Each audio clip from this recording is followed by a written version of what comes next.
देव भगवान अल्लाह, खुदा, ईश आदि नाम एक ही शक्ति के हैं। वो कैसा है, कहां है, कैसे मिलता है, किसने देखा है?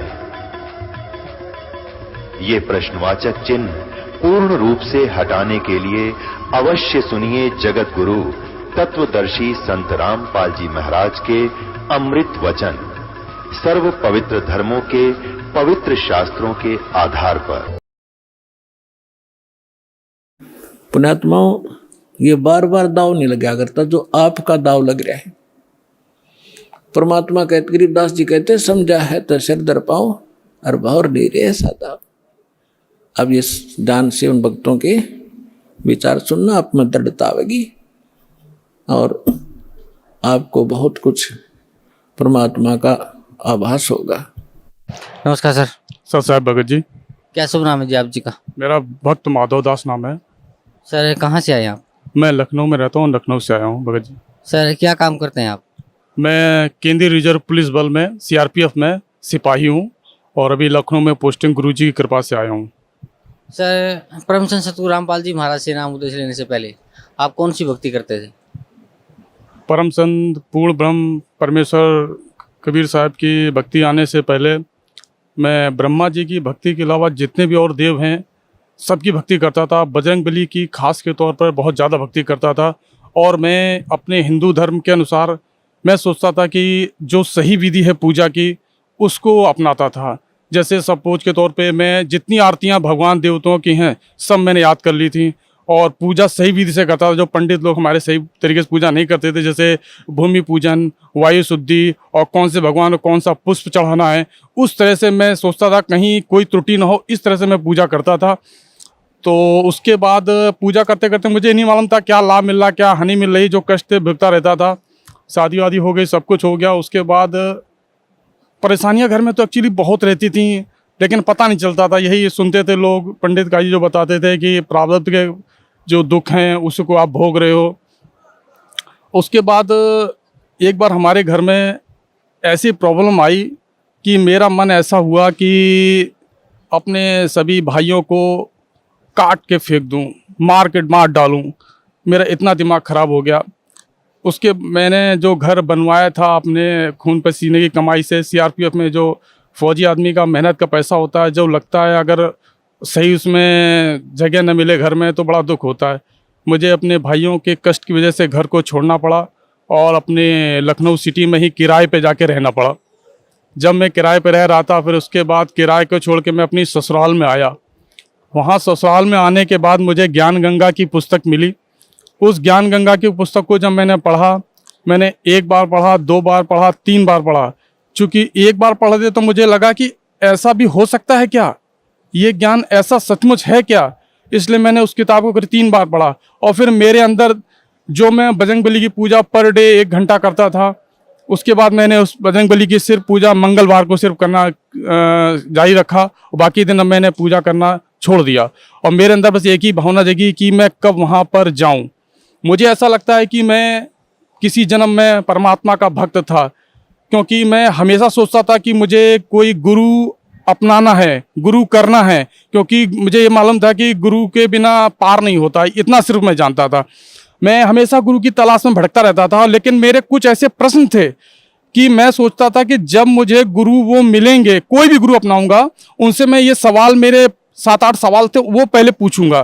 कि जैसे सनातन धर्म था, एक धर्म था, आज ये इतने सारे धर्म कैसे बनते चले जा रहे हैं। मुस्लिम धर्म इतना बढ़ गया, क्रिश्चियन धर्म इतना बढ़ गया और हिंदू धर्म जो है, जो सनातन धर्म, वो छोटा ही रहता जा रहा है। आखिर इसका कारण क्या है, मैं उनसे पूछूंगा। और भी बहुत से सवाल थे कि मैं उस गुरु से पूछूंगा जब गुरु को अपनाऊंगा। लेकिन परमात्मा ने ऐसी कृपा मेरे ऊपर रखी, बेटा बोले कि बेटा तुझे किसी के हाथ लगने ही नहीं दूंगा, नहीं तो तू वहाँ 4 साल 5 साल फंसा रहेगा।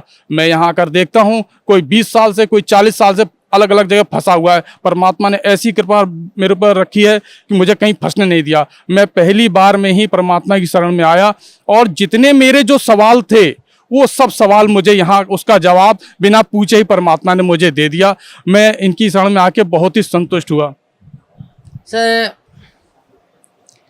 पहले आप जो भी देवी देवताओं में भक्ति करते थे, ब्रह्मा जी की और अन्य देवताओं की आप भक्ति करते थे, उस भक्ति को करते करते आप इतने हिंसक हो गए थे कि आपने अपने भाइयों को ही काटने का, उनको मारने का फैसला कर लिया।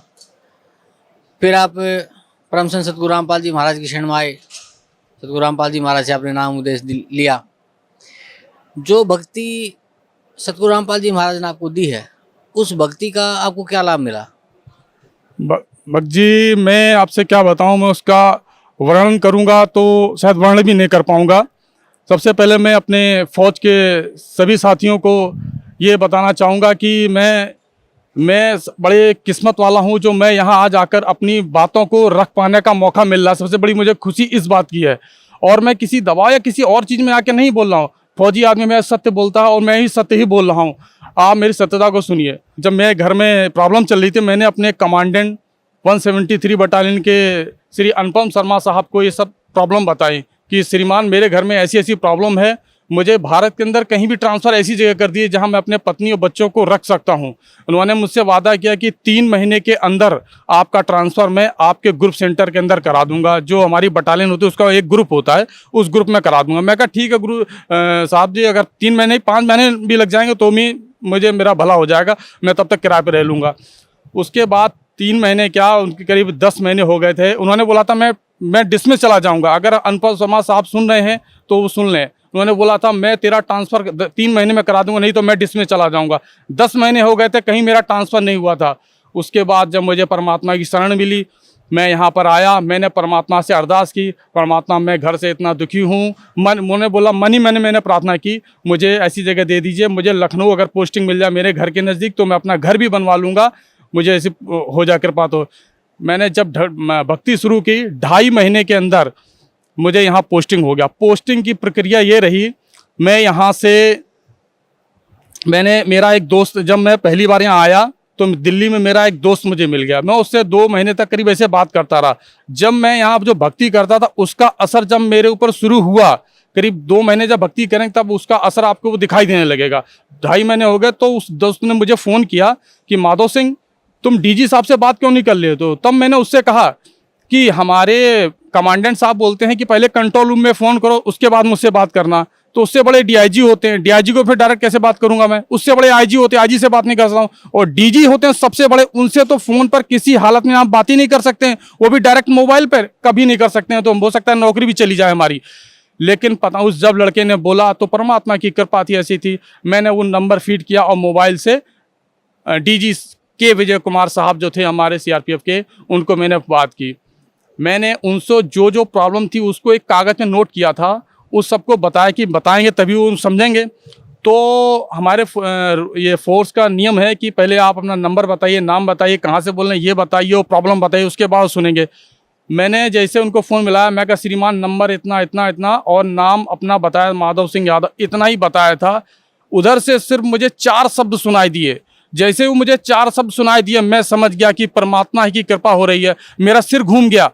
उधर सिर्फ 4 शब्द ये सुनाई दिए, पोस्टिंग कहाँ जाना है। मैं तो दंग रह गया कि मैंने अपनी कोई प्रॉब्लम तो बता ही नहीं, वहाँ से अपने आप ही बता रहे हैं कि पोस्टिंग कहाँ जाना है। मैं तो घबरा गया। मैं कहा जो मैं बोलने के लिए बैठा था मेरे गले में भर गया था, क्या बोलना है।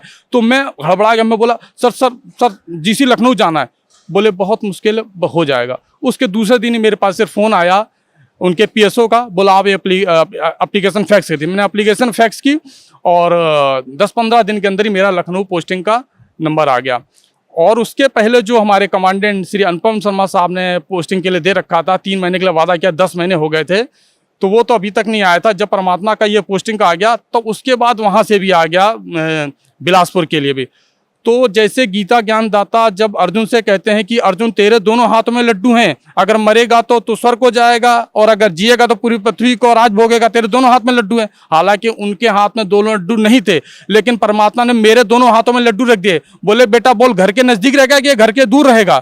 मैंने परमात्मा अरदास की, परमात्मा मैं घर के नजदीक ही रहना चाहता हूँ। और आज परमात्मा की कृपा से मैं अपने गृह नगर लखनऊ में पोस्टिंग आ गया हूँ। और मेरी कोई किसी से सिफारिश, जोर सिफारिश, कहीं घूस कुछ नहीं दिया, कोई सिफारिश नहीं है। एक तो हमारा ये इससे बड़ा उदाहरण है। दूसरा, मेरे पेशाब में बहुत जलन होती थी कई साल से। वो पेशाब अगर करने जाता था 1-2 बूंद टपकती थी और चलन के मारे असहनीय दर्द होता था। परमात्मा की शरण में आने मुझे पता ही नहीं चला कि मैं यहाँ आया तो मैं सोचा मुझे क्या कष्ट दूर है, मुझे सोचे नहीं था। अभी याद आया कि अरे मुझे ये कष्ट वो दूर हो गया, मुझे पता ही नहीं चला। तो इस तरह के और कई कष्ट हैं जो मेरे दूर हुए, बताएंगे तो हो नहीं पाता है। सर, भक्त समाज को क्या संदेश देना चाहते हैं आप? भक्त समाज को मैं संदेश देने लायक हुए नहीं, लेकिन परमात्मा की कृपा से मैं ये बताना चाहता हूँ कि हमारे फोर्स के जितने भाई बंद हैं और अदर फोर्स के हैं या सिविल समाज है, ये पूजा विधि है, ये परम पिता परमेश्वर हैं जो कहा गया है तत्वदर्शी संत। तत्वदर्शी संत यही हैं। और जो जितने भी पोंगे पंथी हैं, आसाराम जी हों चाहे निरंकारी बाबा हों, और ये निरंकारी बाबा और धन धन सदगुरु XYZ जितने भी हैं, मैं इनका नाम इतने को जानता भी नहीं, ये इनके जो गुरु हैं ये तत्वदर्शी नहीं हैं। तत्वदर्शी संत की पहचान क्या है? गीता अध्याय नंबर 15 के 1 से 4 तक में दी गई है। आज आप सब लोग साक्षर उसको पढ़ें और समझें और अपना कल्याण कराएं, यहाँ पर आए। ये तत्वदर्शी संत हैं। इसको मैं ताल ठोक कर बोलता हूं। मैं एक फौजी हूं, सत्य बोलने वाला इंसान हूं और सत्य बोल रहा हूं। आप आए, जब आप यहां पे आएंगे नामदान लेंगे तब आपको पता लगेगा। यहां पर आएंगे तो आपको बताया जाएगा कि 500 का जो असली नोट में क्या पहचान होती है। वो बताएंगे कि ये गांधी जी बने होते हैं और यहाँ पे 500 छपा होता है और यहाँ पर इधर दाएं लिखा होता है RBI की मोहर चांदी की लगी होती है। ये चीज आप लोग अभी 500 के जो नोट है उसको असलियत उसको नहीं जानते हैं। यहाँ पर उसको आपको असलियत बताई जाएगी। तत्व ज्ञान वो आपको यहाँ पर मिलेगा और संसार में किसी जगह वो तत्व ज्ञान नहीं है। इसलिए सर्व भक्तों से मेरी प्रार्थना है कि आएं और अगर मेरा फ़ोन नंबर नोट कर लें 9451390192। किसी भी प्रकार की शंका होती है तो मुझसे संपर्क करें। हालांकि मैं उसके लायक नहीं हूँ शंका के लिए यहाँ पर आएँ। मैं इसलिए बता रहा हूँ ताकि आपको लगता है तो मुझसे कॉन्टैक्ट करके पूछ सकते हैं कि मैं झूठ नहीं बोल रहा हूँ। मैं ये भक्त समाज से यही बताना चाहता हूँ कि जो तत्वदर्शी संत यहाँ पर आए हुए हैं वो यहाँ पर हैं जिला हिसार, हरियाणा में हिसार है, बरवाला जगह का नाम है। यहीं पर आके ही अपना कल्याण करवाएं। और संसार में ये मोक्ष मार्ग कहीं पर भी नहीं है। ये ब्रह्मा विष्णु महेश मोहम्मद साहब, जय गुरुदेव और जितने भी बड़े बड़े संत महंत हुए हैं वो किसी के पास वो ज्ञान नहीं है। अगर मुस्लिम समाज हमारी बात को सुन रहे हैं तो वो भी सुन लें। हजरत मोहम्मद साहब का एंड कैसा हुआ था? उनसे ज़्यादा भक्ति करने वाला मुस्लिम धर्म में आज तक कोई जन्म नहीं हुआ है। लेकिन उनका एंड भी कैसा हुआ आप अपनी खुद कुरान में पढ़ के देख सकते हैं कि उनका एंड किस तरह से हुआ है। क्योंकि वो परम पिता परमेश्वर की भक्ति नहीं करते थे, वो सिर्फ काल तक ही सीमित थे। XYZ जितने भी ये धर्म है, जैन धर्म हो, क्रिश्चियन हो और जे भी XYZ, ये काल तक ही सीमित हैं। ये परम पिता परमेश्वर हैं। वो जब कलयुग 5505 वर्ष बीत जाएगा तब ही वो संत इस पृथ्वी पर आएंगे। कलयुग 5505 वर्ष बीता है 2006 में, तब ये परम पिता परमेश्वर यहाँ पर आए हैं और उन्होंने जब वो ज्ञान बताया है, खोला है 5505 में। हालांकि वो किस लिए आएंगे? क्योंकि इससे पहले जितने भी पोंगे पंथी संत महंत गणंत आचार्य शंकराचार्य मठाचार्य, उन सब का ज्ञान जो है किताबों के अंदर निहित हो चुका है और उन सब ने अपना ज्ञान को इंटरनेट पे डाल रखा है ताकि वो अपने ज्ञान को अब चेंज न कर सकें। अब चेंज करेंगे तो अब वो पकड़े जाएंगे। अब परमात्मा आए हैं, वो अपने सत्य ज्ञान को बता रहे हैं, बेटा ये असली ज्ञान है, ये था ये नकली ज्ञान है। अब संत महंत जो पहले वाले हैं वो बहुत परेशान है, दुखी हैं कि उनकी जो रोजी रोटी है वो बिगड़ती जा रही है। क्योंकि हालांकि वो गलत तरीके से रोजी रोटी कमा रहे। उनसे भी है कि अगर वो आएँ और अपना नामदान यहाँ लेकर अपना भी कल्याण करवाएं, लेकिन ना वो अपना नाम कल्याण करवा रहे हैं बल्कि दूसरों को और गड्ढे में डाल रहे हैं। इसलिए भक्तों से प्रार्थना है कि इन सब संत महंत गणंतों आचार्य शंकराचार्य मठाचार्य जितने भी मठाधीश हैं इन सबको छोड़ के तत्वदर्शी संत जिला हरियाणा हिसार बरवाला में आके अपना मोक्ष करवाएं। ये हमारे जीवन का सबसे बड़ा उद्देश्य यही है। मानव शरीर इसीलिए मिलता है, नहीं तो 84 लाख योनि में चले जाओगे, पता नहीं करोड़ों वर्षों के बाद फिर मनुष्य जन्म मिलेगा। इसलिए जब मनुष्य का जन्म मिला है, पशु पक्षी भेड़ की तरह इसको मत गवाओ, जीव यहाँ आकर अपना कल्याण कराओ। गीता जी के अध्याय नंबर 18 के श्लोक नंबर 62 में लिखा है कि तू उस परम पद की शरण में चला जा जिसकी कृपा से लौटकर तू इस संसार में नहीं आएगा। तो हम इस संसार में दुखों का ये घर है। गीता के अंदर पूरा ज्ञान निहित है, सब कुछ लिखा हुआ है। आप लोग पढ़े लिखे हैं, हिंदी में गीता छपी हुई है, गीता को पढ़ो, लेकिन आपको गीता ऐसे समझ में नहीं आएगी। पहले आप यहाँ तत्वदर्शी संत से नाम उपदेश लें, तब आपको तत्व ज्ञान के बारे में थोड़ा समझाएंगे, तब आपको और ज्ञान समझ में आएगा।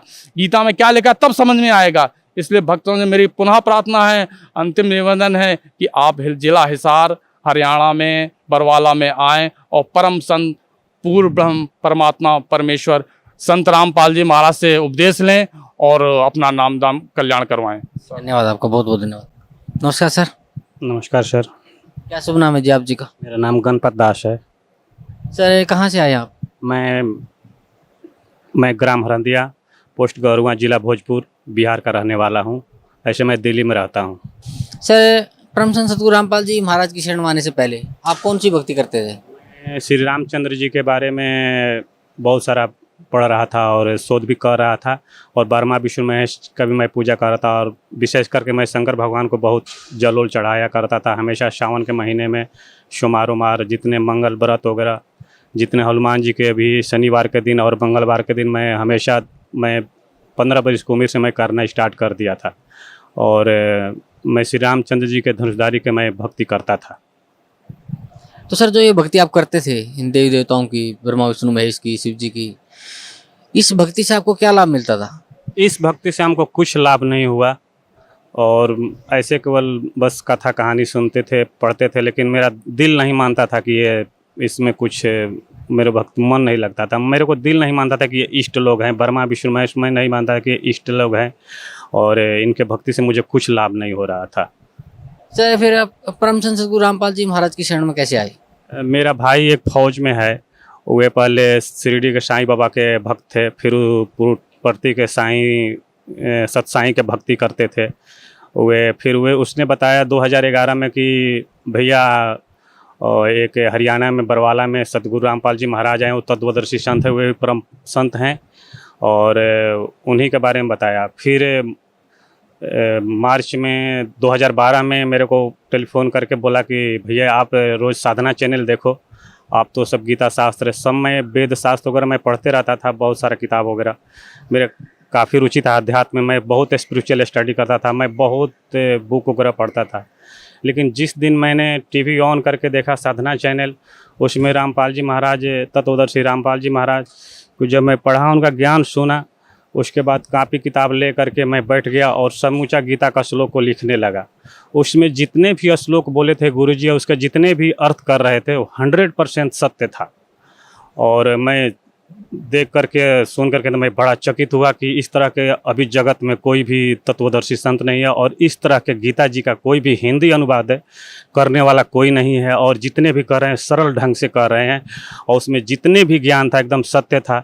और गीता जी में खोल खोल करके, मैं तो बहुत बार गीता पढ़ा था, लेकिन मेरे को समझ नहीं आता था उसमें कि ब्रह्म क्या है, परम ब्रह्म क्या है, पूर्ण ब्रह्म क्या है, अव्यक्त भाव क्या है, उसमें ये सब बहुत सारे ऐसे कठिन कठिन शब्द लेकिन समझ में नहीं आ रहा था। लेकिन जब से रामपाल जी महाराज गुरु जी हमारे जब उसमें ये कहे कि नहीं, इसमें श्री कृष्ण जी के शरीर में प्रवेश होकर के इसमें ब्रह्म काल बोल रहा है, जिसे गीता अध्याय 8 के 13 मंत्र में वो खुद बोले हैं कि ये जो ओम अक्षर है ये ब्रह्म का मंत्र है, और ये ये जाप करने से परम गति होती है, मतलब कि स्वर्ग लोक मिलता है। फिर 16 अध्याय में, गीता अध्याय 8 के 16 में भी लिखा हुआ है कि ब्रह्म लोक तो पुनरावृत्ति में है, कि गए हुए प्राणी भी उस संसार में फिर लौट करके आते हैं। तो मैं गुरु जी के शरण में आया, मैं पूरे गीता जी के सब श्लोक को मैंने छाँट कर मैं उनका सब अध्ययन किया, तो मुझे एकदम बिल्कुल सत्य साबित हुआ। और मैं गुरु जी को मार्च 2012 से मैंने पूरा स्टडी उनका बात सुनने लगा, सब सत्संग में सुनने लगा, भाग करके बैंक से आ करके, और मैं रोज़ टीवी देखता था कि उसमें सब मैं लिखता था। मेरे को इतना अंडरस्टैंडिंग है कि जितने भी इस देश के जितने भी साधु महात्मा, जितने भी संत हैं, मैं उनका प्रवचन करीब करीब सुन रखा था, लेकिन मेरा दिल नहीं मानता था, मेरी आत्मा नहीं मानती थी कि ये लोग बोलते हैं। जितने भी लोग बोलते हैं तो मेरे को ये समझ में आता था कि नहीं, ये सब झूठ बोल रहे हैं, इनके पास कोई सच्चा ज्ञान नहीं है। और रामपाल जी महाराज के पास जब मैंने ये सुना तो बोला कि नहीं, 100% यही सत्य है, यही परम पिता परमेश्वर कबीर जी के रूप में आए हुए हैं, और मैं इन्हीं को मान के कि नहीं तत्वदर्शी संत है, मैं इनके शरण में जाऊं। फिर मेरा भाई टेलीफोन करता है कि भैया कब जाओगे आप बरवाला, करने के समय निकाल के जाऊंगा, क्योंकि वाइफ वगैरह से थोड़ा वो लोग कबीर जी के बारे में नहीं मानते थे। फिर 20 मई को सुबह में मैं 5 बजे अकेले उठ के चला आया महिपालपुर, नई दिल्ली महिपालपुर। वहाँ आते हुए मेरे को एकदम न्यू मारुति गाड़ी शोरूम से आई और मैं उसी गाड़ी में बैठ गया और आकर के मैं वे ISBT जो बस अड्डा है न्यू दिल्ली में, मैं वहाँ पर उतर गया। फिर वहाँ से जिंद के लिए गाड़ी पकड़ लिया। जिंद से फिर मैं बरवाला आया। बरवाला के बाद में, बरवाला आने के बाद में गुरुजी का गाड़ी दिखाई दिया। फिर मैं जल्दी जल्दी उसमें बैठ गया। फिर आकर के गुरुजी को देखा तो मेरे को वही लगा कि परमपिता परमेश्वर सचमुच गुरुजी वही हैं जो टीवी में दिखाई दे रहे हैं, जो सत्य ज्ञान दे रहे हैं। मैं बहुत नाम दाम ले लिया। उसके बाद गुरुजी से मैं मिला और सब गुरुजी से बताया। गुरुजी ऐसे ऐसे, मैं खूब रोया उस दिन। गुरुजी आपसे कोई बढ़ कर के नहीं है, यहाँ इस धरती पर या ब्रह्मांड में गुरुजी से कोई अच्छा ज्ञान देने वाला कोई नहीं है। यही तत्वदर्शी संत हैं और कबीर जी के रूप में आए हुए हैं। और तत्वदर्शी संत के बिना मिला ज्ञान को उपदेश बिना कल्याण होने वाला नहीं है मानव समाज को, मानव जाति को। सर, पहले आप जो भक्ति करते थे उससे आपको कोई लाभ नहीं मिला, उसके बाद आप परम संत सतगुरु रामपाल जी महाराज की शरण में आए और परम संत सतगुरु रामपाल जी महाराज ने आपको भक्ति दी। उस भक्ति का आपको क्या लाभ मिला? मुझे तो बहुत ये हुआ कि मेरा जो दोनों हाथ में मेरा ये फिजियोथेरेपी हो रहा था, ये सब हाथ से उठ नहीं रहा था। 2011 में ये पूरे हाथ उठ नहीं रहा था। फिर 2012 में भी ये हाथ में हो गया और मैं, डॉक्टर सभी बोल रहे थे कि आप शुगर का चेक कराओ, आपको शुगर हो गया। मैं डर के मारे शुगर का टेस्ट नहीं करा रहा था। फिर भी मैं एक दिन क्या किया कि शुगर का टेस्ट करा ही लिया, लेकिन शुगर हमारा बढ़ गया था और बहुत ये दर्द हो रहा था। फिर मैं उस टाइम से मैं चीनी वनी खाना सब छोड़ दिया, चावल वगैरह भी खाना सब छोड़ दिया। अब मैं बोला कि हे भगवान, कोई भी रोग दे दो, लेकिन ये फिजियोथेरेपी, ये जो मैं 6-6 महीना मैं ये हाथ सब राम मनोहर लोहिया में मैं कराता रहा 6-6 महीना तक, लेकिन नहीं। फिर मेरा भाई कहा कि भैया आप नाम दाम ले लो, सब ठीक हो जाएगा। गुरु जी की कृपा से हमारा ये आते हुए यहाँ पर नाम दाम लेने के बाद में मैं बोल दिया कि मेरा तो गुरु जी चिनिया रोग है गोरा। फिर मैं खाने गया तो यहाँ बहुत चावल वगैरह भी था, तो सब भक्त लोग बताए कि खाओ, आप कुछ भी खाओगे आपको कुछ नहीं होगा। उस टाइम में बहुत खीर अच्छा बना हुआ था। मैं तो रो रो करके किसी तरह से मैं बोला कि पता नहीं क्या होगा। लोग बोले कि नहीं डरो मत, आप कुछ भी खा सकते हो, गुरु जी के शरण में आओगे आपका कुछ नहीं होगा। फिर मैं खाना स्टार्ट कर दिया। उसके बाद में मेरे को आज तक से, अभी तक से कोई रोग नहीं हुआ। मुझे बुखार भी नहीं आया चाहिए करके, कुछ भी रोग नहीं हुआ है। मुझे पहला नंबर तो बहुत शांति मिली है। मुझे इस स्तर का ज्ञान मिला कि मैं क्या कहूँ, इस धरती ब्रह्मांड में कोई नहीं है। मैं कोई भी अगर लेक्चर देता है तो मैं टिप्पणी कर देता कि नहीं ये अशुद्ध बोल रहे हैं, ये कर रहे हैं, क्योंकि मैं 1983-84 से BBC लंदन वगैरह सब मैं सुनते रहता था। अब पूरे 15 वर्ष की उम्र क्या 10 वर्ष ले मैं अध्यात्म स्पिरिचुअल स्टडी से मैं जुड़ गया था। श्री रामचंद्र जी के बारे में ये करना, फिर श्री रामचंद्र जी के गायत्री मंत्र, सूर्य भगवान के गायत्री मंत्र, शंकर भगवान को ओम नमः शिवाय, हमेशा शुभ सोमवार को, मंगलवार को, मैं क्या बताऊं, लेकिन मेरे को कोई लाभ नहीं होता। लेकिन गुरु जी के शरण में आते हुए मुझे ये प्रथम बार लाभ ये हो कि मुझे पूर्ण ज्ञान मिल गया, मुझे एकदम शांति मिल गई। तो मैं किसी को नहीं समझता था कि कोई मेरे को हरा सकता है इस ज्ञान में, कि ये स्पिरिचुअल स्टडी में, क्योंकि मैं सब वेद शास्त्र पढ़ रखा था। सत्संग भी मैं कर रहा था 1990 से, जब मैं 17 साल का था। तो उसमें वो लोग केवल राम कथा पढ़ाते थे। मैं बोला था बाबा से कि आप राम कथा सब ये होता है, ये सत्संग थोड़े है, सत्संग में तो सत कथा होनी चाहिए उसमें परमपिता परमेश्वर की। लेकिन वो बोले कि नहीं यही सत्संग है।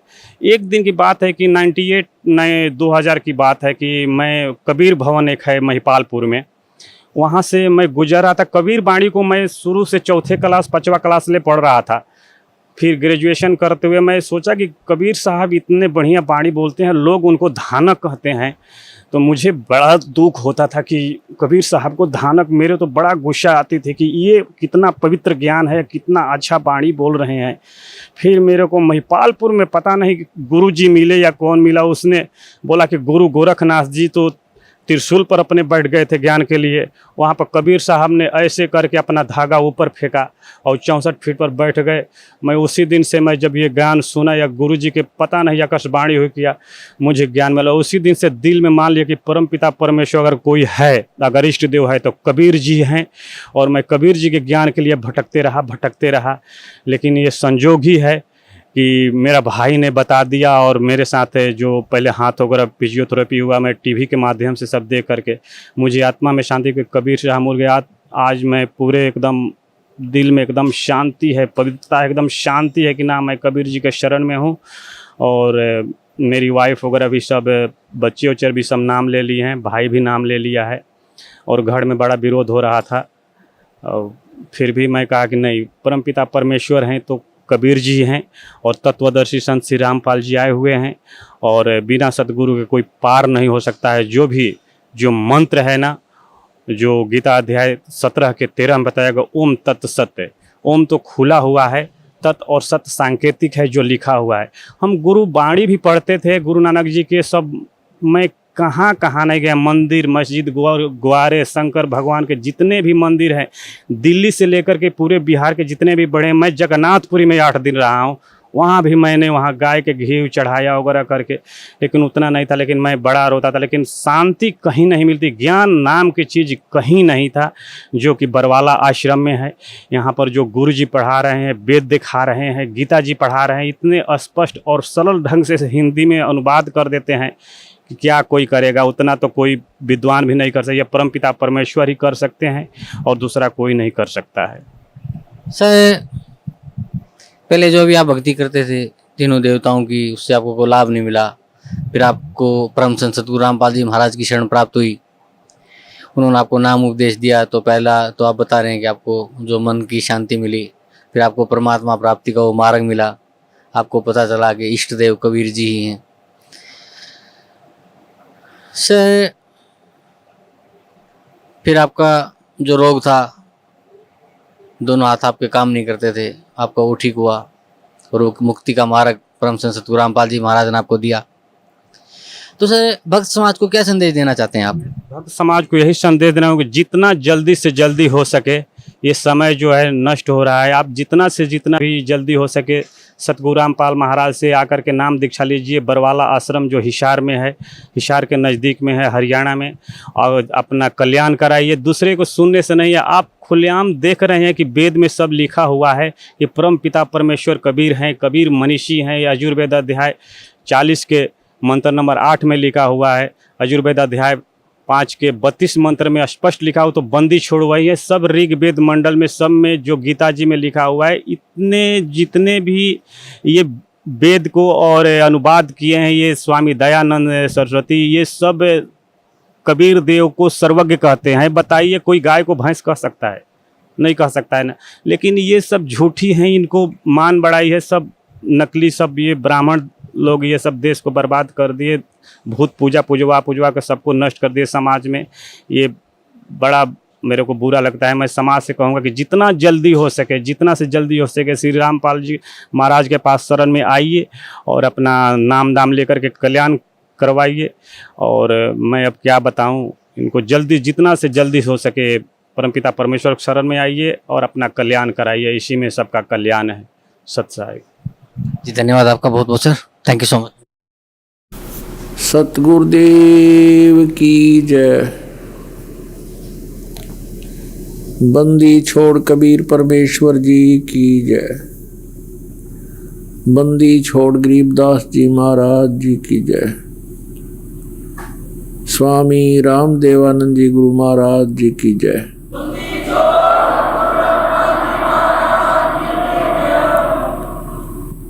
गरीब नमो नमो सतपुरुष को नमस्कार गुरु की नहीं। सुर नर मुनि जन साधुआ संतों सर्वसदी नहीं।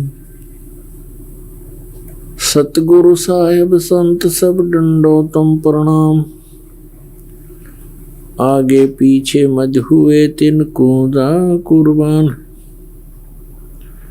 नराकार निर्विषम काल जाल वैवंजनम निर्लेपम निज निर्गुणम अकल अनुबेशोन्दनम। सोहम सुरति समापतम सकल समाना निर्तलय उज्ज्वल हीरंबर हरदमं बेपरवा अथाह वार पार निमद्दतम ग्रीव जो सुमर सिद्ध होई गणनायक गलता ना करो अनुग्रह सोई पारस पद परवाना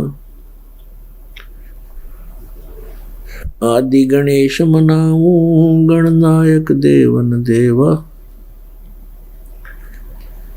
चरण कमल लो लाऊं आदंत करूं सेवा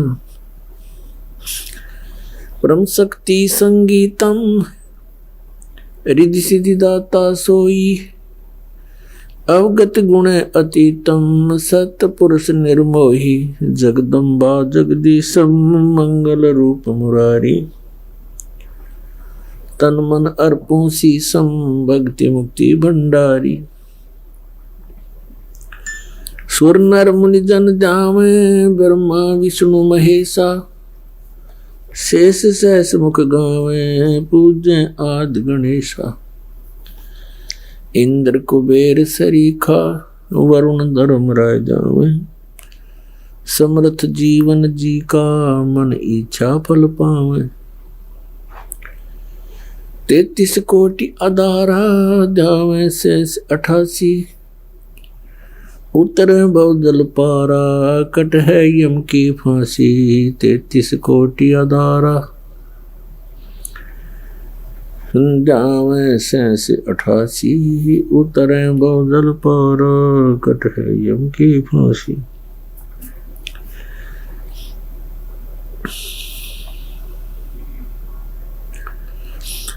कर जोरूं विनती करूं धरूं चरण पर शीश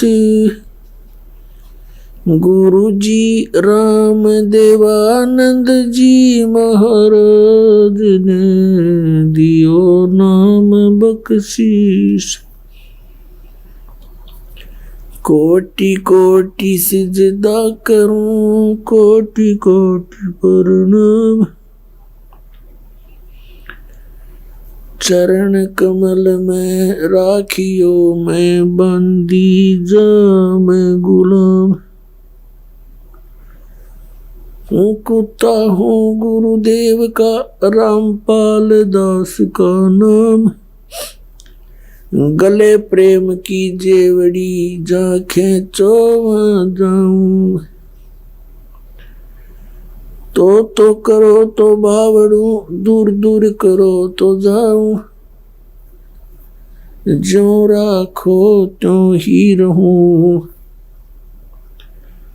जो देवो सो खाऊं।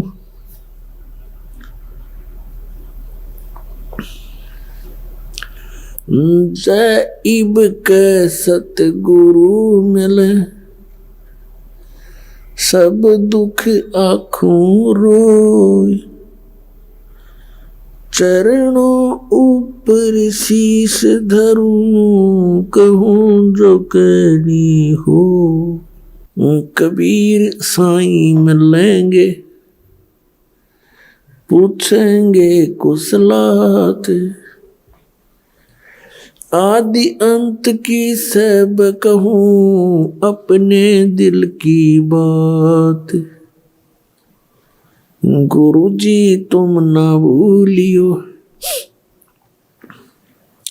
चाहे लाख लोग मिल जाएं हमसे तुमको बहुत हैं तुम जैसे हमको नहीं। परम पिता परमात्मा पूर्ण ब्रह्म सर्व सृष्टि रचनहार कबीर परमेश्वर जी की असीम कृपा से आप जी को सत्संग सुनने को प्राप्त हुआ।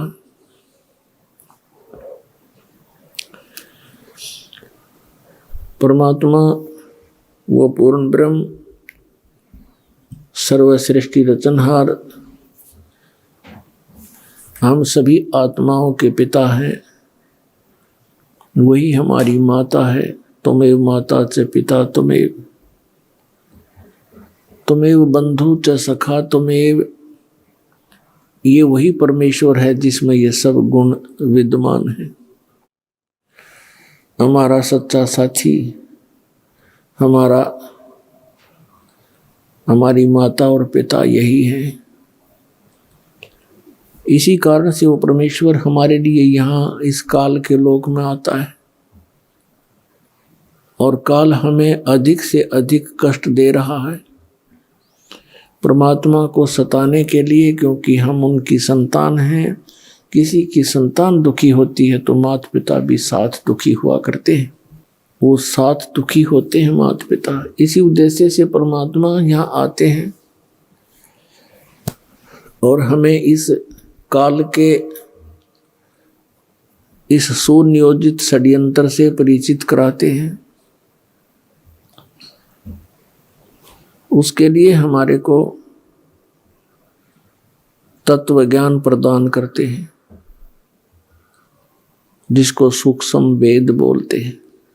फिर हमें याद दिलाते हैं कि जिन क्रियाओं को करते करते तुम प्राण त्याग जाते हो, जिस संपत्ति को संग्रह करते करते आप अपना पूरा जीवन न्यौछावर कर देते हो, वो आपके साथ नहीं जाता। तो आपके साथ जो जाए वस्तु वो कौन सी है? दिया लिया तेरे संग चलेगा, दरिया क्या रह जावेगा। कहे कबीर सुनो भाई साधो, करनी के फल पावेगा। के दिया लिया तेरे संग चलेगा, दरिया ढक्या रह जावेगा। लेना क्या है और देना क्या है? राम का नाम लेना है, सच्चे नाम का सतनाम का जाप करना है, और देना दान है। तो ये दिया लिया तेरे संग चलेगा, धरा ढक्या रह जावेगा। जो आप सारे जीवन में जो जोड़ जोड़ कर रखते हो, ये यहीं रह जाएगा। इसके संग्रह करने में जो पाप आपने किए वो आपके साथ चले जाएंगे। ये धन नहीं जाता, ये संपत्ति नहीं जाती। पुण्यात्माओं, परमात्मा की असीम रजा है आपके ऊपर। आपको मनुष्य जीवन प्राप्त हुआ इस समय में, ये वो समय है शायद बहुत ही युगों के बाद, बहुत ही जन्म जन्मांतरों के बाद आपको प्राप्त होता है। ये समय आपका मनुष्य जीवन, इस समय में सभी प्राणी पार होंगे जो इस सतनाम से जुड़ जाएंगे, इस दास से उपदेश लेकर मर्यादा में रहते हुए भक्ति करेंगे। और पार होकर के कहाँ जाएंगे? हम उस स्थान पर जाएंगे जहां कभी जन्म मृत्यु नहीं होती। अभी तक सतलोक सचखंड की महिमा बताने वाले ये नकली पंथ, राधा स्वामी पंथ, जय गुरुदेव पंथ, विनोद वाला ताराचंद पंथ, और ये धन धन सतगुरु सच्चा सौदा सिरसा और जगमाल वाली पंथ, दिल्ली वाला या ठाकुर जी वाला पंथ, और राजेंद्र सिंह यानी दर्शन जो कृपाल सिंह जी वाला पंथ, आगरा वाला पंथ, व्यास वाला पंथ, राधा स्वामी से संबंधित जो है, ये सतलोक की महिमा सुनाते हैं और सतलोक जाने का भी ये दावा करते हैं। लेकिन इनको यही नहीं पता कि वो सतलोक है क्या चीज, वहां पर क्या व्यवस्था है, और कौन सा वो साधन है जिससे हम सतलोक जा सकते हैं। इन सभी से ये अपरिचित है। लेकिन सुनी सुनाई बातों को परमात्मा कबीर जी की वाणी से वाणी चुरा के, ज्ञान चुरा के ये पंसारी बन गए हल्दी की गांठ प्राप्त करके। ये 500 नाम काल के देते हैं। ओंकार, निरंकार, ज्योति निरंजन और सोहम और सतनाम। परमेश्वर कबीर जी की वाणी से करने नो दीदार महल में प्यारा है, उससे इन्होंने ये मंत्र निकाल लिए। और परमात्मा बहुत दयालु हैं। इन नकलियों को उलझाए रखने के लिए परमात्मा ने ये एक्स्ट्रा मंत्र और उस शब्द के अंदर उनका वर्णन कर दिया, जबकि वास्तविक मंत्र भी उनके अंदर है। अब ये उनके समझ में ना आई कि ये है वो मंत्र, जो 5 मंत्र हैं वो भी उस करने नो दीदार महल में प्यारा है, उसके अंदर है ये 500 मंत्र जो ये दास आपको देता है। लेकिन वो ना उठाकर इन 500 काल के सेलेक्ट कर लिए। काल तो ये चाहता है कि ये वो नाम जाप करें जिससे मेरे मुख में रह जाए, मेरे लोक में रह पार ना हो। और वो प्रत्यक्ष प्रमाण इनके इतिहास में है, राधा स्वामी के इतिहास में।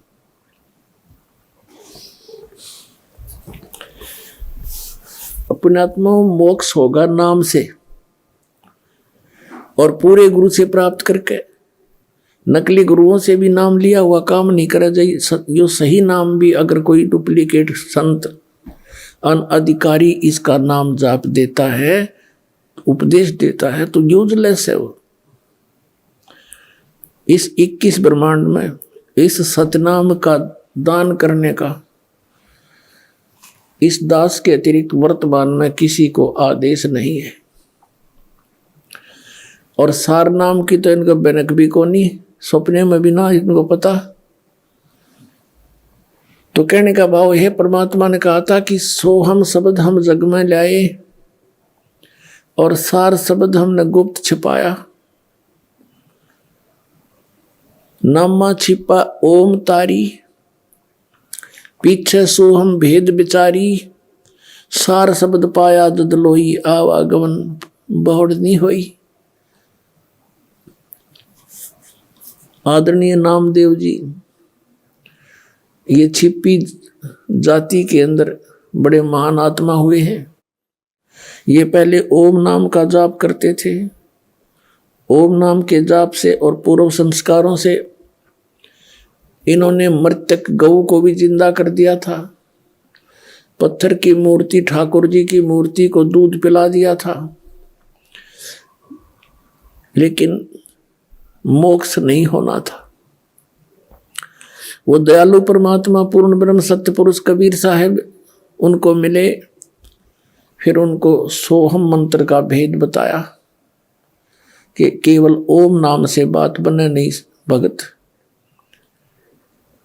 कहते नामा छिपा ओम तारी, पहले ओम की तारी माने लो लगा रहा था उसमें, और पीछे सोहम भेद विचारी। बाद में पता चला दूसरे मंत्र का। फिर कहते हैं सार शब्द पाया ददलोई, आवागमन भौर नहीं हुई। इसके बाद फिर सार नाम दिया जाता। अब आपको दिखाते हैं राधा स्वामी पंथ के वो मंत्र जो 500 काल के हैं। अपने आत्माओं दास के इस परोपकारी प्रयत्न को कृपया आलोचना ना समझे, एक महाउपकार समझे इस मानव जाति के ऊपर। जैसे सरकार ने एक बार वो डुप्लीकेट 500 के नोट, किसी व्यक्ति ने 500 के नोट डुप्लीकेट छापकर दुनिया को ठग रहा था। जब सरकार को ज्ञान हुआ तो ओरिजिनल और डुप्लीकेट दोनों के दोनों सामने दिखाए थे, टीवी पर भी, समाचार पत्रों के माध्यम से भी, और उनका भिन्नता बताई थी कि ये डुप्लीकेट ऐसा है, ओरिजिनल में ये ऐसा होता है। और कोई ये कहे कि सरकार तो आलोचना करती है, तो वो या तो भांग पी रहा होगा या उस ग्रुप का होगा जो डुप्लीकेट नोट बना के दुनिया को ठग रही है। तो दास के इस प्रयत्न को या तो वो लोग ये कह सकते हैं कि ये आलोचना करते हैं जिनकी दुकानें बंद होने के कागार पर आने वाली हैं, या वो कह सकते हैं जो अनजान कति सत्संग सुनते ही नहीं। पुण्यात्मा, हम तभी तो उस वस्तु को परित्याग करेंगे, उस वस्तु को त्यागेंगे जो हानिकारक है। जब तक हम उसको हानिकारक नहीं मानते तब तक हम उसके साथ चिपके रहते हैं। और अब दास आपको दिखाएगा कि ये डुप्लीकेट मंत्र ये हैं जो काल के जाल में रखते हैं। ओरिजिनल मंत्र ये हैं जो जिन महापुरुषों ने ये मंत्र प्राप्त हुए वो पार हो गए, और वो जो पार हुए वो मंत्र, वो संत उनको ये भी मानते हैं, राधा स्वामी और ये सच्चा सौदा वाले, कि ये वास्तव में पार हुए हैं, और उन्हीं की वाणी का समर्थन भी लेते हैं अपने सत्संगों में। किन किन का? आदरणीय धर्मदास साहिब जी बांधवगढ़ वाले का, इनके प्रमाण भी लेते हैं। आदरणीय मलुकदास साहिब जी, आदरणीय नानक साहिब जी सिख धर्म के प्रवर्तक माने जाते हैं। आदरणीय दादू साहिब जी, आदरणीय गरीबदास साहिब जी गांव छुड़ानी, जिला झज्जर, हरियाणा, भारतवर्ष वाले। आदरणीय गीसा दास साहिब जी गांव खेखड़ा, जिला मेरठ, उत्तर प्रदेश, भारत वाले। इन महापुरुषों को ये मानते हैं कि इनको मोक्ष प्राप्त हुआ, और इनकी वाणी का समर्थन भी लेते हैं, इनका प्रमाण भी देते हैं। मूर्ख बनाने के लिए कहते हैं कि वही सतनाम नानक साहिब जी ने जाप किया, कि जैसे नानक साहिब जी ने जाप किया कि तू ही एक निरंकार, और सतनाम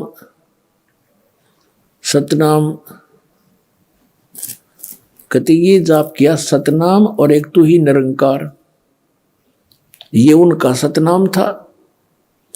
और हमारा सतनाम कौन सा है? राधा स्वामी। हमारा सतनाम राधा स्वामी। और फिर सतनाम सतलोक है, सतपुरुष भी सतनाम है, सचखंड भी सतनाम है, सार शब्द भी सतनाम। और फिर ये पांचों नाम काल के जाप करते हैं। अब देखिए इसके विषय में जिस महापुरुष को ये ज्यादा महत्व देते हैं, श्री तुलसीदास जी हाथरस वाले को, और उनका बहुत सा ये प्रमाण देते हैं। अब उन्होंने क्या बताया इन 5 नामों के विषय में, देखिए इन्हीं के शब्दों में, घट रामायण तुलसी साहिब हाथरस वाले की, बेलविडियर प्रिंटिंग वर्क्स इलाहाबाद से छपी है। भाग 1 सतगुरु तुलसी साहिब हाथरस वाले की रची हुई यह ग्रंथ 2 प्रमाणिक लिपियों का मिलान करके बड़ी शुद्धता से 2 भागों में पूरा छापा गया है, जीवन चरित्र सहित। ये देखो इसके 27 पृष्ठ पर, ये 27 पृष्ठ पे है। वेद पिंड और ब्रह्मांड का अंतर गुफा तहां चल जाऊं, ता साहिब के दर्शन पाऊं। 5 नाम जीव जब भाखा, और 6वां नाम गुप्त कर रख्या। 5 नाम काल के जानो, तब दानी मन शंका आनो। निर्गुण निराकार निर्वाणी, धर्म राय यो 5 बखानी। जीव नाम निज कह बेचारी, जान बूझ दानी झक मारी। 5 नाम काल के जानो, तब दानी मन शंका आनो। 5 नाम जीव जब बाख्या, 6वां नाम गुप्त कर रख्या। अब इन 6वें नाम का पता ना, ये 5 नाम काल के रंकार ओंकार ज्योति निरंजन सोहम और सतनाम।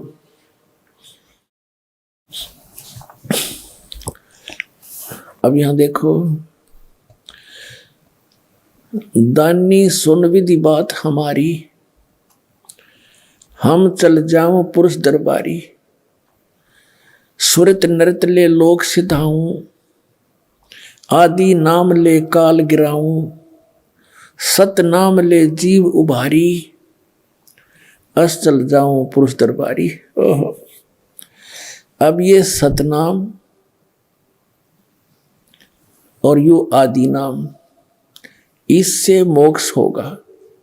ये सतनाम 2 अक्षर का है, जिसमें एक ओम है और एक तत् सांकेतिक है, और ये सार नाम है आदि नाम। इनसे मोक्ष होगा, जो राधा स्वामी वालों के पास नहीं है। राधा स्वामी वाले और ये सच्चा सौदा वाले ये केवल 5 नाम के जाप करते हैं, 5 नाम काल के जानो।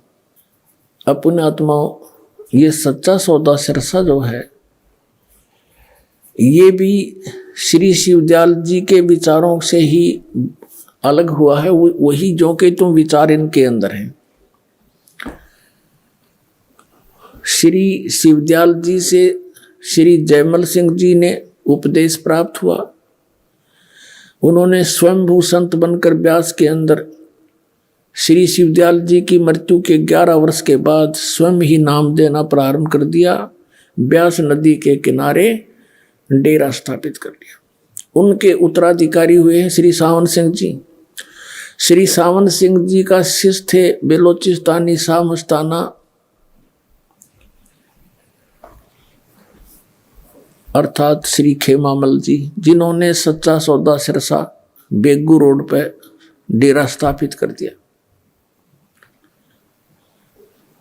अपने आत्माओं, यानी श्री शिवदयाल जी के ही ये अनुयायी हैं। ये सारा परिवार उन्हीं का है। और श्री शिवदयाल जी ये 5 नाम जाप करा करते, उनको क्या प्राप्ति हुई? बुद्धिमान व्यक्ति को संकेत बहुत होता है, और जरा सी भी अकल से काम लेंगे पुण्यात्माएं तो तुरंत त्याग देंगे इस नरक के मार्ग को। आपको दिखाते हैं, देखिएगा जीवन चरित्र श्री शिवदयाल जी अर्थात राधा स्वामी पंथ के प्रवर्तक का। ये है जीवन चरित्र राधा स्वामी दयाल की दया, राधा स्वामी साहेब जीवन चरित्र। स्वामी जी महाराज लेखक हैं लाला प्रताप सिंह सेठ उर्फ चाचा जी साहब। ये श्री शिवदयाल जी के छोटे भाई थे, जो इसके जीवन चरित्र को लिखने वाले। प्रकाशक हैं राधा स्वामी ट्रस्ट, स्वामी बाग, आगरा से। और ये कहाँ से छपी है? ये है श्री शिवदयाल जी, इनके परम धनी, इनके भी दर्शन कर लो। राधा स्वामी ट्रस्ट, स्वामी बाग, आगरा से ये छपी है। मुद्रक हैं अर्पण प्रिंटरी, राधा स्वामी चैम्बर्स, भालेज रोड, आनंद। इनके विषय में क्या लिखा है? परम पुरुष पूर्ण धनी हजूर स्वामी जी महाराज, ये पूर्ण धनी कहे जाते हैं इनके शब्दों। अब इन्होंने इनके विषय में क्या लिखा कि इनका कोई गुरु नहीं था। ये देखिएगा, और गुरु क्यों नहीं था? लिपापोती करते हुए इन्होंने क्या किया है? जीवन चरित्र स्वामी जी महाराज का पृष्ठ 27 पर इन्होंने, लेखक ने ये थोड़ी सी भूमिका बनाई है, क्योंकि अनामी पुरुष या मालिक कुल में सर्वशक्ति और ताकत है, और कुल का भंडार है, और इसकी कुदरत से रचना का सब काम चल रहा है। और जो परम संत वहाँ से आते हैं वे भी वही ताकत और समर्थता लेकर आते हैं। तो उनमें और अनामी पुरुष में कुछ जरा भी फर्क नहीं होता है। तो जब इस संसार में जीवों के उपकार के वास्ते अनामी पुरुष या परम संत आनकर प्रकट होते हैं, तो उनसे बड़ा संसार में कोई नहीं होता। तो वे किसी को गुरु नहीं बना सकते। इसी वजह से अब 28 पृष्ठ पर, इसी वजह से स्वामी जी महाराज का कोई गुरु नहीं था, और न किसी से उन्होंने परमार्थ का उपदेश लिया। अब पुण्यात्माओं, ये इसके इस भूमिका में क्या बनाना चाहते हैं कि ये परम शक्ति थे और ये अनामी पुरुष का ही अवतार थे, उन्हें जितनी शक्ति वाले थे, इसलिए इनको गुरु बनाने की कोई आवश्यकता नहीं थी। पुण्यात्माओं, किसी भी महापुरुष की आप जीवनी देखें, सभी महापुरुषों ने गुरु धारण किए और सभी ने इस बात पर जोर दिया है कि गुरु बिन माला फेरते, गुरु बिन देते दान, गुरु बिन दोनों निष्फल है, चाहे पूछो वेद पुराण। ऐसे ही नानक साहिब जी ने गुरु की महिमा पर कलम तोड़ रखी है और नानक साहिब जी के भी गुरु थे। अपने आत्मा गुरु के बिना कोई भी कार्य सिद्ध नहीं होता। कभी परमात्मा कहते हैं, राम कृष्ण से कौन बड़ो, उन्हों भी गुरु की ने, तीन लोक के वे धनी ही गुरु आगे आधीन। नानक साहिब जी को भी गुरु मिले। कौन मिले? अब इस बात के ऊपर अभी तक पर्दा डला हुआ था कि श्री नानक साहिब जी के गुरु जी कौन थे। ये कल के सत्संग में आपको कंसेप्ट क्लियर कर दिया था और पहले भी पिछले सत्संग में भी आपको बताया था। अब प्रसंग जो चल रहा है हम उसी को आगे बढ़ाएंगे। श्री नानक साहिब जी ने अपने मेला पहला की वाणी में, जो गुरु ग्रंथ साहिब के पृष्ठ नंबर 1342 पर अंकित है, उसमें क्या कहा है कि गुरु सेवा बिन भक्ति ना होई, अनेक जतन करो क्यों ना कोई, बिन सतगुरु बैठे मुक्ति ना हुई। 946 पृष्ठ पे लिखा है, बिन सतगुरु बैठे मुक्ति ना हुई और बिन सतगुरु भेंटे महा दुख पाई। नानक गुरु समान तीर्थ ने कोई, सच्चे गुरु गोपाल, बिन सतगुरु सेवे जोग न हुई, बिन सतगुरु भेंटे मुक्ति न हुई, बिन सतगुरु भेंटे नाम न पाया जाई, और बिन सतगुरु भेंटे मां दुख पाई। पृष्ठ नंबर 946 पर गुरु ग्रंथ साहिब में मेला पहला की वाणी है। बिन सतगुरु भेंटे महागर्भ गुबार, नानक बिन गुरु मुआ जन्म हार है। फिर गुरु ग्रंथ साहिब के 1342 पृष्ठ पे लिखा है, गुरु सेवा बिन भक्ति ना हुई, अनेक जतन करे जे कोई, ज्ञान ध्यान नर हरि निर्वाणी, बिन सतगुरु भेंटे कोई न जानी, बिन सतगुरु किन्हें न पाया, सतगुरु बिच आप रखियानो, कर प्रगट आदि सुनियाई, सतगुरु मिलिए सदा मुक्त है, जिन विच हु मोह चुकाई, कृपा करे जो आपनी ता गुरु का शब्द कमाई, नानक कह सुन जन्म जन हो इत।